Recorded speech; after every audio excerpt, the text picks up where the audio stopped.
ஸ்தோத்திரம் ஏன் சொல்லணும், ஸ்லோகம் ஏன் சொல்லணும், அது சொல்லிட்டா எல்லாம் கட்டுருமா அப்படின்னாக்க அதுக்கு ஒரு உண்மையான பதில் என்ன அப்படின்னாக்க, நம்ம எல்லாரும் வெறும் பாத்திரம் மாதிரி, நம்ம எல்லாரும் வெறும் கருவி, அதுக்குள்ளே இருந்து நம்மளை இயக்கின்னு இருக்கிறது கடவுள். அந்த கடவுள் தான் ஆன்மா. எப்போ நம்ம ஒரு உயர்த்தியாக அந்த கடவுள் அப்படிங்கிறது ரொம்ப வசதியானது. இப்போ நம்ம மஞ்சள் கலர் நினச்சிட்டு நம்ம திரும்பி பார்த்தோம்னா மஞ்சளாக இருக்கிற கலர்லாம் நம்ம கண்ணில் தெரிய ஆரம்பிக்கும். நீங்கள் வேணால் டெஸ்ட் பண்ணி பாருங்கள். நீலம் நினச்சிட்டு கண்ணை திறந்து பார்த்தோம்னா நீல கலர் நம்ம கண்ணை தெரியும். அதுபோல் கடவுள் வசதியானது, வசதியானது, வசதியானது, வசதியானது, வசதியானது.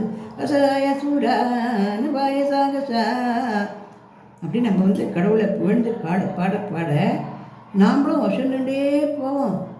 நமக்கு உயர்ந்த குணங்கள் சேரும். உயர்ந்த குணங்கள்லாம் நம்மளுக்கு நல்லது தானே கொண்டு வந்து தரும். அதனால நம்ம உடம்புக்குள்ளே இருக்கிற ஆன்மாவுக்கு, அந்த கடவுளுக்கு அந்த உயர்ந்த குணங்கள் தான் பிடிக்கும். அதனால் நம்ம ஆன்மாவுக்கு ஒரு டானிக் அது.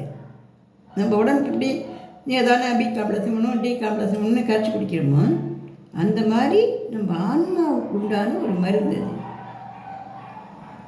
அதனால் நம்ம கடவுளை சொல்லும் பொழுது, ஸ்தோத்திரங்கள் சொல்லும் பொழுது, பாட்டுகள் சொல்லும் பொழுது, நாம சங்கீர்த்தனங்கள் பண்ணும் பொழுது நமக்குள்ளே இருக்கக்கூடிய அந்த திறமை, சக்தி, ஆற்றல் எல்லாம் நல்லா நம்மளால் உணர முடியும்.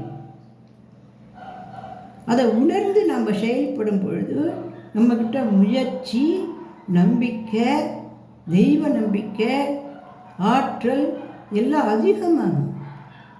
எந்த ஒரு விஷயத்துலையுமே விடாமுயற்சியோட, தன்னம்பிக்கையோட தொடர்ந்து நாம் செஞ்சுன்னு வரும் பொழுது வெற்றி தானே கிடைக்கும். அதனால் நமக்குள்ளே இருந்து கடவுள் நம்மளை சுத்தியாக கொண்டு விட காத்துன்னு இருக்கேன். அதை நம்ம கொஞ்சம் உணர்றதுக்கு தான் ஸ்தோத்திரம் சொல்கிறது, பாட்டு சொல்கிறது, உருவ வழிபாடு செய்கிறது எல்லாம். அதெல்லாம் நமக்கு அதெல்லாம் பாதைகள். இப்போ கடவுள் படத்தை, கிருஷ்ணர் படத்தை வச்சாதான் கிருஷ்ண ஜெயந்தியா, ராமர் படத்தை வச்சாதான் ராம ஜெயந்தியா, அப்படி கிடையாது. ராமநவமியா அப்படி கிடையாது. ரொம்ப ஞானியாக போயிட்டு வளர்க்கலாம். படங்களே தேவையில்லை, உருவங்களே தேவையில்லை.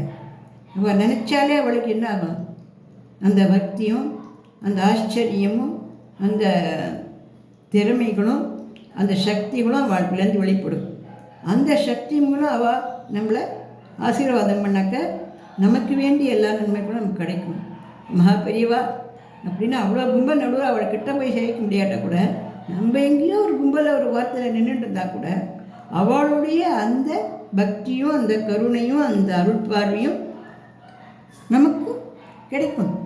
அதனால தான் போய் மகான்களை சேவிச்சுட்டு வந்தோம். அதுக்கு பிறகு நல்லதெல்லாம் நடந்தது, நான் நன்னாச்சின்னு சொல்கிறோம் இல்லையா, நோய்களாக நீங்கள் தின்னு, அது அப்படி தான் நடக்கிறது. அதனால் ஒவ்வொரு மனுஷக்கிட்டேயும், ஒவ்வொரு மனுஷக்கிட்டேயும் அந்த தெய்வ சக்திங்கிறது இருக்குது. அதை நம்ம உணர தான் நம்ம கொஞ்சம் நேரம் ஸ்லோகம் சொல்லணும், பாட்டு சொல்லணும்.